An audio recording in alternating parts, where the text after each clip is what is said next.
Hey everyone, it's Stephanie, and I'm super excited to be back on the Hero Arts blog with a fun birthday card. For this card, I'm going to be doing some glitter stamping, and I'm also going to be combining two stamps to create a fun new look. So for this card, I'll be using the No One Like You stamp and the birthday balloon stamp. These are both wood-mounted stamps. And I'm going to be using just the Happy Happy banner from the No One Like You stamp set and combine that with the balloons that I'm going to stamp here with some Hero Art Shadow ink. So I've just went ahead and pre-cut a piece of Neenah Solar White cardstock, and I've also had my stamp positioner ready because we're going to need this for the glitter part of the stamping. So I'm going to be using lime green ink and the ultra pink ink. These are two of the newer colors from the Hero Arts Shadow Ink line, and I'm going to go ahead and stamp this balloon image right onto this stamp positioner. It's just a plastic piece here, and this is just going to allow me to have this ready to go when it's time to do the glitter part of the stamping. So it doesn't have to be perfect. You just need to line it up into that stamp positioner, stamp it onto that with any ink. I'm just using the pink one because I'll be using that on the card. And then now I'm all set here. As you can see, I have it positioned where I want it. And I'm just going to go ahead and stamp it again with the pink ink onto the paper. But this is my actual stamped image and my card front piece that I'm working on now. And I'm just pushing down on that stamp and making sure that the ink is really soaking in so I get a really nice impression. And then now I'm going to go ahead and take the same stamp balloon, but I'm going to be using the lime green ink this time. And you can see there it's going to actually overlap that pink balloon, but I'm not going to worry too much about it because we're going to end up putting another balloon on top of that pink one with foam adhesive when we're done. So you can mask this off if you want to, but since we're going to cover it up anyway, it doesn't really matter, and it just saves some time not worrying about doing the masking. So you can see there I stamped the lime green balloon, and I'm just going to go ahead and do the same thing on the other side. I'm just going to position that so they're kind of the same distance from the top and bottom of the card, and then I just went ahead and stamped that green one there again. So now I have the two green balloons perfectly stamped where I want them, and now is the glitter part of the stamping. So I'm just going ahead and stamping that same balloon stamp on just a scratch piece of paper. It's still Neenah, it's just a piece that I had left over from a different project, and I went ahead and stamped that just onto the card base, or cardstock piece, I'm sorry, and now I'm using the stamp positioner to lay over top of the balloon, and I'm lining up the words within the balloon because what I'm going to be doing is stamping directly over top of this with Versamark ink, and I really want to make sure that I'm getting the ink onto the same area that the pink ink is on the balloon.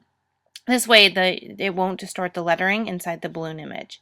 So once I have that as perfect as I can tell it's going to be, I'm just going to go ahead and restamp it with the Versamark directly on top, and that's just going to leave the Versamark ink sitting on top of that balloon ready for our embossing powder. So I'm using Judikin's iridescent embossing powder here. And I just went ahead and sprinkled that on, and I didn't really overly flick it off. Because I really want to make sure I have lots of sparkle on there. And now I just used my heat gun and fully heated that up, and now that it's melted, it leaves this really great glittery shine to that balloon. So once I had all of the embossing part done, I just went ahead and cut the balloon out. And since you get the little bit of the white core of the paper there on the edge, I just went ahead with the ultra pink ink and my little sponge dauber and went around that balloon and just kind of put some ink around the edges. It also gave it a bit of a shadow on the edging to give the balloon a little bit more definition. And then I just went ahead and adhered it to the card front with foam adhesive directly on top of the pink balloon that we had already stamped there. Now that we have the balloons all ready, it's time to do the sentiment, and I'm just going to be using the Happy Happy from this stamp here, and I'm just using Hero Arts black dye ink and stamping this onto another piece of leftover paper that I had. It's also Neenah Solar White cardstock, and once I have that fully stamped, I just went ahead and cut it out. Sorry, that part got cut off the camera. And I'm just using foam adhesive on the two ends of this because we're going to adhere it directly on top of that pink balloon. And since it already has foam adhesive on it, the balloon, this will allow us to keep that the same height as the balloon and the banner together, and then have the ends of the banner adhered properly so that they line up perfectly with the balloon. And then I just fiddled around with this a little bit. I wanted to make sure that I had it pretty center on to the pink balloon and had the banners pretty much the same distance on the two green balloons on the outside. And then you can see there, once I have it all on, how great they all look with that foam adhesive on the back of them. So now to work on the actual card base, I decided I wanted to have a mat on either side of the white panel that we've already stamped with the balloons, but I couldn't find a pink that I liked that matched perfectly to the ink. So one of the tricks I like to do is just take a white panel and use the foam sponge tool and just go ahead and add ink to the edges. And now you can see here I've cut it down and I'm just adding the white panel to the inside of it, and it just gives the perfect pink mat that perfectly matches the pink balloon that we've already stamped. And then once I have that part done, I'm just going to go ahead and adhere it to the actual card base, which is a black piece of cardstock that I folded top folding in 4 1/4 by 5 1/2 inch card size. And then once I have that finished, we just need to go ahead and complete our balloons on the card. So to do that, I just freehand it. It doesn't have to be perfect. The strings on balloons are usually not perfect, so you can just go ahead and take a black marker. I have a fine artist pen, I think, from Faber-Castell I'm using here, and I just went ahead and freehanded those strings on the balloon. And I gave the middle one a little bit of a loop there just for a little bit of added interest.